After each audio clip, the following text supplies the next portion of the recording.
South Africa. Well, the time is just gone 8 minutes past 5 as we head towards the time of iftar in Johannesburg. Today, which is the 18th of Ramadan, Alhamdulillah, we continue with the iftar drive and we continue bringing you inspirational interviews during this time. And it's in the build up to the time of iftar in Johannesburg right until around 6 p.m. this afternoon. And it's a time of the day, it's a time of the week where we bring you the brand new series which we introduced with Sister Fatima Asmal, calling it Ramadan, a Clean Slate. Now, last week, you will recall that we discussed a number of issues of a spiritual nature, but Ramadan is not only about being in a spiritual mode.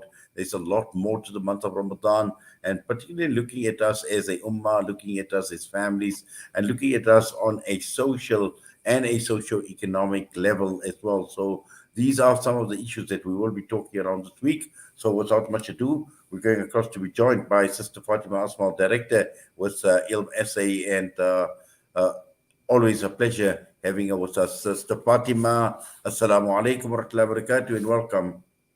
Walaikum salam wa rahmatullahi wa barakatuh. Jazakallahu khairan, Brother Inayat, for having me.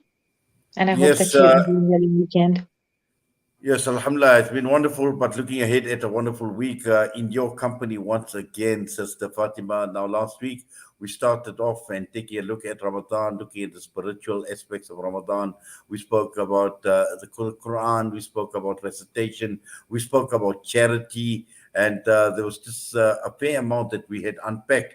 But taking a look at this week and Ramadan being a month also where we look at ourselves as human beings, as family members, as social animals, as people that interact with each other. And I know that there are a number of social issues that we can talk about with the around the month of Ramadan. And over the next few days, inshallah, we will unpack some of them in a lot more detail. But just coming back, your thoughts and looking at Ramadan, and it is time for families to get together, and many families spend time together. This is, in fact, the time of the year when they, at least the meals, for instance, suhoor, iftar, all these meals are actually spent together. Many spend making ibadat together as well. So just your thoughts. Let's take a look at Ramadan from a social and a family level first, Fatima. Bismillahir Rahmanir Rahim. Rabbi shrah li sadri wa yassir li amri wahlul 'uqdatam min lisani yafqahu qawli. Yes, what you have mentioned is so very, very, very important, because everything we spoke about last week, the dua, the Quran, and all those aspects related to spirituality, can be affected by your relationships with other people. And obviously, your relationships with your family members would be the most important thing to mention here, because it is usually them that you live with. So if you're living in a context where there's a lot of strife, there's a lot of difficulty, there are a lot of challenges, there are communication problems, there are endless arguments, there is restlessness, then that inevitably is going to affect your level of spirituality, and it is going to affect the month of Ramadan as well. And when we look at this particular issue, we need to understand that the foundation of any home is what? Well, the foundation of any home is actually marriage, right? Because it's a man and a woman that get married, and then they have children, and then those children have children.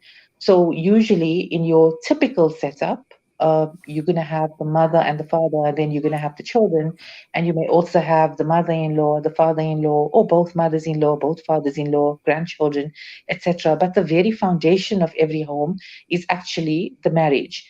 And Allah subhanahu wa ta'ala says in the Quran, in Surah 30, verse 21, that amongst His signs is that He has created from you, from amongst yourselves, mates, to dwell with them. And then listen to what He says. He says to dwell with them. Dwell with them how? To dwell with them in tranquility. And He put love and mercy amongst you. In that there are signs for those who reflect. So basically, what Allah subhanahu wa ta'ala is telling us here is that the basis for any marriage is tranquility. And by extension, this would then mean that the basis for any home to be a happy home is that it must be a home that is marked by a tranquil atmosphere as well. And unfortunately, in today's time, this is not the case in many a home. We are all experiencing challenges on some level or the other. And this can really, really affect the tranquility of a home. For example, there are brothers and sisters out there who are involved in substance abuse. And this can really, really affect a home. I've seen this so many times. It can really affect a home. It can really crush a home. Um, then there may be married couples who are having all sorts of problems. This would affect both of them spiritually. It would also affect their children. And it would also obviously affect whoever else is in that home, and perhaps people who are not even in that home, who are close to them, who are aware of their situation. There's so much to unpack here. I would rather that you ask me specific questions, but I just wanted to start off by saying that the cornerstone of any home, irrespective of whether there is a mother or a father or just a mother or a father in that particular home, should be tranquility, as Allah subhanahu wa ta'ala has told us in that particular verse about marriage. Yes, I know there are going to be a number of specific issues that we will be talking about, and I think you've touched briefly on one of the issues: problem children, possibly linking with drug abuse, but also possibly looking at things like marital problems. Also, I think what is important for families to understand is, or to truly appreciate this month of Ramadan, which is not only about ourselves, because in many instances we find this element of selfishness on the part of families. Ramadan is coming. It's important for everybody to be on the same page, for everybody to be on the same wavelength, for peaceful coexistence during the month of Ramadan, Sister Fatima. This is absolutely important, but also at the same time to make sure that we don't trample on each other. Human beings by nature always are demanding their rights. But at the end of the day, if you fulfill somebody else's rights, there is no need for demand. And I think all of this, when one puts into perspective, these are important things, but important factors that we need to consider when we enter this month of Ramadan, that we cover all these bases as well. No, definitely. And that I always like to link these programs to my own personal life. And I would like to share with your listeners that actually, for two Ramadans of my life, I was actually in an abusive marriage. And in both those circumstances, I was actually in a foreign country. So it's very, very difficult for me. And what you're saying is true, that we should be striving for peaceful coexistence. But what if the other party is non-compliant? Um, this is not going to then happen. You're not going to have that peaceful coexistence because the other party doesn't want that.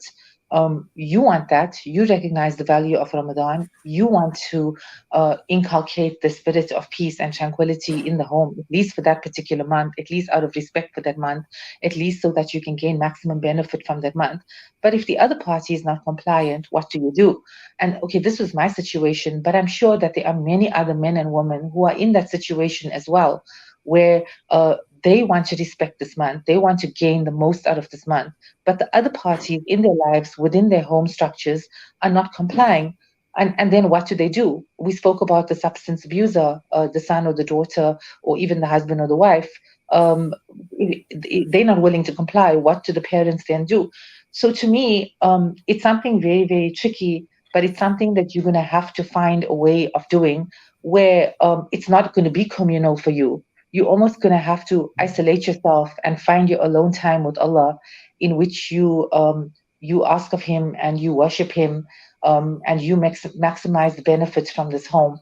I mean, you maximize the benefit that you're going to reap from this blessed month, and that may not even be possible for a 24-hour period a day because these other people are in the home at that time. So it may only be possible to achieve this for a few hours a day. So maybe when everybody's asleep, you get up and you are at one with Allah subhanahu wa ta'ala at a beautiful time of the night, which is the last third of the night, where we know that Allah comes down and asks, who is it amongst my slaves that has a need to fulfill? I will fulfill it for him. Or it could even be that you gain this isolation outside of the home. So, for example, you go for Salatul Taraweeh every night, and that is actually your break from this never-ending cycle of restlessness that home seems to be. So whilst I think it's the ideal that we should all strive for peaceful coexistence, unfortunately, the way things are going now, it isn't possible for us, and we have to almost find a way to isolate ourselves in order to gain maximum benefit from this month, especially considering that the last 10 nights are coming up, and inshallah, in one of those odd nights, we will find the night of Qadr. Well, I quite like the idea of, what you are saying is, my time, me alone time. And sometimes we don't even realize it, that just going for the Taraweeh prayers and being away from someone who is toxic in more ways than one. And, that alone is of benefit to the person, because he or she is away from that person who thrives on conflict all the time, irrespective of whether it is the month of Ramadan or whether it is not the month of Ramadan. So that doesn't mean, Sister Fatima, that it is the month of Ramadan that we are going to see a change in those type of people who are perpetually, all the time, just thrive for conflict situation, or look at pointing fingers, or looking at just starting trouble with other people.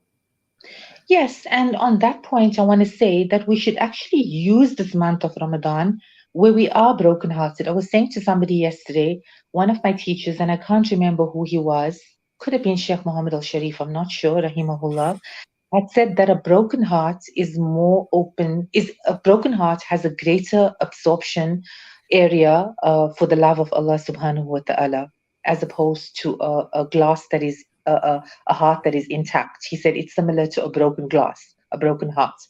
So you've been going through all of this with that particular person, right? Whether he's your husband, whether she's your wife, whether it's your disobedient child, whether it's a mother-in-law issue, whether it's even your parents, right? You've been going through this issue with this person, and there seems to be no end in sight. Also, use Ramadan as an opportunity to, number one, make dua for that particular situation to change in whatever way that it could change for the better. And also use Ramadan to pray your istikhara, ask Allah for guidance as to what it is that you could do to remove yourself from the situation. Because at the end of the day, for example, if you are in an abusive marriage, it may not be best for you and your children to even remain in that particular marriage. If you are living with your parents and there is a lot of strife, it may be best that you not live within that particular circumstance. Okay, sometimes it may be necessary and there's no going around that, but it may be that you are able to change your circumstance. And so, what we should be doing in Ramadan is also asking Allah to guide us in terms of um, us embarking on something which will change the status quo, which will change the current scenario for the better, and also asking Allah to make dua, to change hearts, to change attitudes, to change bad habits, both within ourselves as well as the people that they lie within who are affecting us. And there was a time in my life where there was a very close family member who had cut ties with me, right? And I did not believe that this family member was justified in doing so. And I didn't apologize because I felt that I would be doing myself a disservice if I apologized. I always used to apologize. And then I felt, no, this time around, I'm not going to apologize because it's not my fault. And I don't keep on wanting to do this. I don't want to keep on doing this. I want the person to now also take accountability for his or her actions. And, in Ramadan, I used to make dua that this person would actually apologize to me. And on some level, I was like, yeah, I'm making this dua, but I don't even think that it's possible. Like, I don't even think so and so has the capacity to apologize or to think that they're wrong. And I don't even think that they're going to do that. But you know what, Brother Inayat? A couple of Ramadans later, this person reached out to me and asked me to come and see them. And he or she said, I actually want to apologize to you for what I did. And I went and they apologized. And a couple of days later, it was Eid, and we actually spent the day of Eid together. So Allah is there and He is listening, and He can change the condition of a person if you ask Him to do so and you ask Him sincerely. And obviously, if He doesn't, then you will have to pursue other avenues to attain your peace of mind. But you have the blessed month of Ramadan here. You have the odd nights coming up within which Laylatul Qadr is likely to fall. So you can ask of Allah to change your situation and change that particular person or those particular people who are having such a negative impact on your mental equilibrium and on your levels of spirituality. Yes, Sister Fatima, in fact, very, very interesting what you just said, and you've opened up a whole host of issues for a completely new discussion. And I'm sure that some of it we will be unpacking over the next few days, where we will be taking a look at specific issues. And, this is just the tip of the iceberg, actually. I think we've just scratched the surface when it comes to social interaction, when it comes to families, whether it comes to marriages, children, siblings, all of that. It's a huge topic, it's a massive topic, and I'm sure there's quite a bit more that inshallah we will be taking a look at as we head towards these final 10 days of the month of Ramadan. But for now, jazakallah as always for your time. Allah accept, Allah reward your efforts. We wish you well. Assalamu alaikum wa rahmatullahi wa barakatuh. Wa alaikum salam wa rahmatullahi wa barakatuh. Yes, Fatima Asmal, Director ILM-SA with us, and that is the start with Ramadan, a clean slate. And this week we are taking a look at social issues and looking at social relationships during this month of Ramadan. And with that, we're going to go for a break. And when we come back, we will be talking with the Islamic Medical Association of South Africa, that is part of our humanitarian hour. And also, we've got Nasiha that will be a bit earlier than usual, and that will be at around 10 minutes to to 6, because the time of iftar is at around 6 p.m. And our Nasiha will be with Maulana Abdul Rahim, blessing from the Mshlanga Muslim Jamaat. And with that, we're going to go for a break. We'll be back.